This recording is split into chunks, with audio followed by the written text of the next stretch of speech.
Tengan todos muy buenas noches, estimados compañeros y estimada tutora. Es un placer para mí saludarlos y estar aquí con ustedes, compartir con mis compañeras del curso de Psicología Política. Me presento, les habla Celia Peñalosa López, presento a mis compañeras Yelkis Lorena Niebles Obrador, Luzcaira Hernández, Keren Gisela Castro Beltrán y a mi compañera Mirna Matilde Arias Cardoso.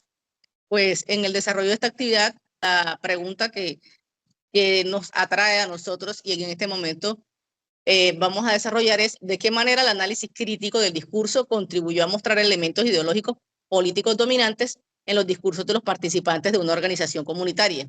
El contexto en el que una organización comunitaria se desenvuelve nos permite evidenciar cómo ellos como comunidad, mediante el uso de la palabra, logran formalizar un discurso.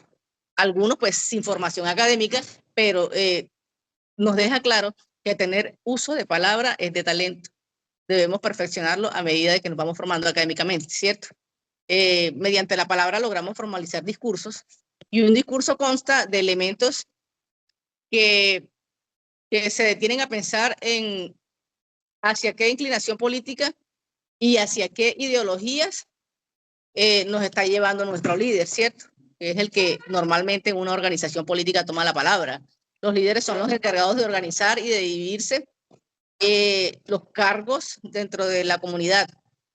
Cabe notar también que dentro de una comunidad el análisis crítico de un discurso, exactamente el del líder, potencialmente logra transformar la cultura política y organizacional de las personas que hacen parte de la organización. Referente a la pregunta, pues yo digo que el análisis crítico del discurso nos permitió evidenciar que los mensajes de las organizaciones comunitarias pues no eran simple información, sino prácticas sociales cargadas de ideología y de relaciones de poder. Pues a través del análisis se identificó cómo los líderes utilizaban recursos comunitarios para persuadir y validar sus posiciones y orientar a la acción colectiva. Pues como nos lo señala Rivera y Tabina, pues todo discurso es una forma de acción social ya que no solo transmite ideas, sino que también construye realidades y puede ejercer control simbólico. Pues esto nos recuerda que el lenguaje nunca es neutral, sino que refleja intereses y posiciones ideológicas. Pues estos discursos también analizamos que se observa cómo ciertos líderes priorizan temas específicos o refuerzan su autoridad mediante el lenguaje, pues, mientras otras voces quedan invisibilizadas. Así, pues, el ACD pues, nos permitió identificar los elementos ideológicos y políticos dominantes, pues mostrando cómo el lenguaje funciona, como una herramienta de poder dentro de la organización. Ahora bien, si llevo esto de acuerdo al conversatorio con la comunidad del barrio La Luz, puedo afirmar que la participación política no se reduce solo a votar, sino que es un proceso que construye una ciudadanía crítica.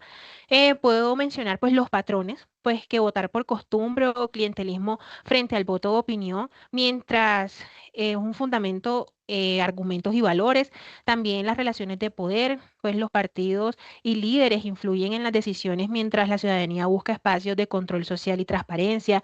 También se ven mucho las ideologías, pues las tradiciones familiares, pero también la aspiración de un voto crítico que fortalezca la democracia. Así la comunidad pasa de ser espectadora a protagonista en la construcción de una democracia más sólida. Muchísimas gracias y lo dejo con mi compañera.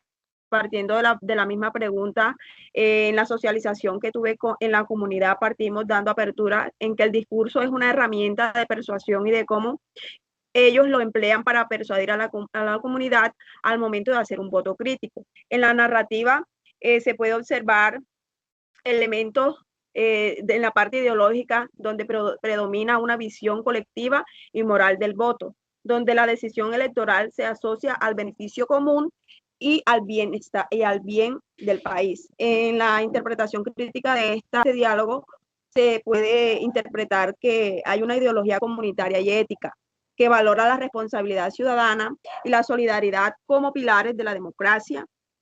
El voto se concibe como un acto moral más que simbólico o político.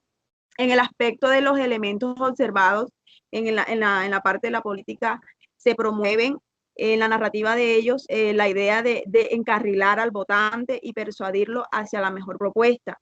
En cuanto a la interpretación crítica de estas frases que están inmersas ahí en la charla, este lenguaje sugiere una relación pedagógica y orientadora entre líderes comunitarios y votantes, donde la participación política se entiende como una formación cívica, más que como confrontación ideológica.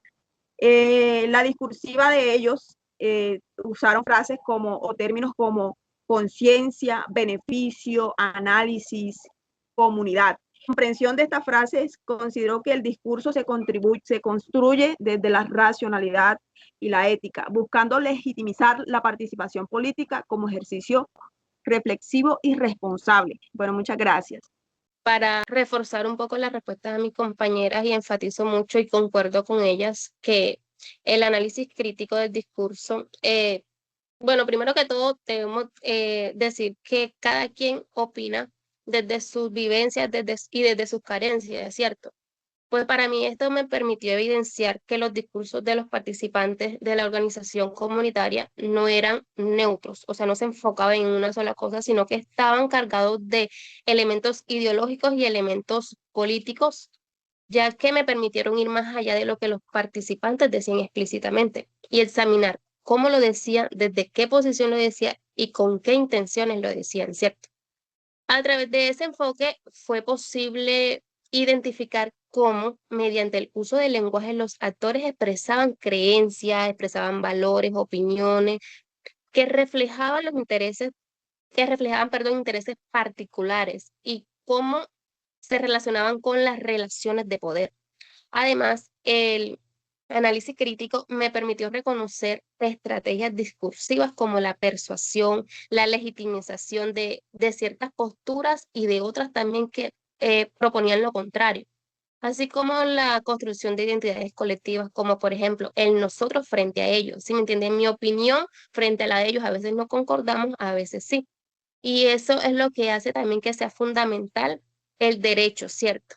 De igual manera, al relacionar el discurso con un contexto social, logré evidenciar que esto no solo describe la realidad, sino que también la construye y la reproduce. En los participantes que cité dentro de la comunidad que estoy trabajando en Fundación Abrigando Sueños, ellos concordaban en algo que para fortalecer la democracia se permite que los ciudadanos, se le permite información a los ciudadanos y debatir sobre temas relevantes, ¿cierto?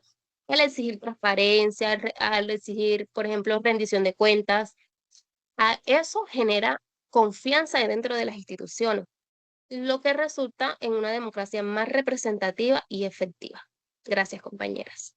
Muchísimas gracias, compañera, por su intervención. Me parece muy valiosa y de igual manera muy valiosa la participación de las demás compañeras. Análisis crítico del discurso como no es algo neutral, no es algo que es parte de una manera independiente, sino que va muy de la mano de lo que las demás personas piensan y cómo se construye en algo colectivo, que ayude a una transformación. Entonces, para mí, en el caso de los participantes de la organización comunitaria, Vereda Mula, se pudo ver atravesado por algunas posiciones ideológicas, otras por experiencias históricas.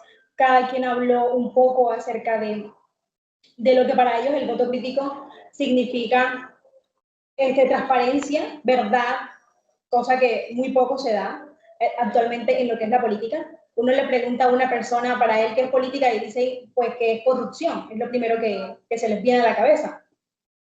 Entonces, ellos pedían más que todo era eso, transparencia.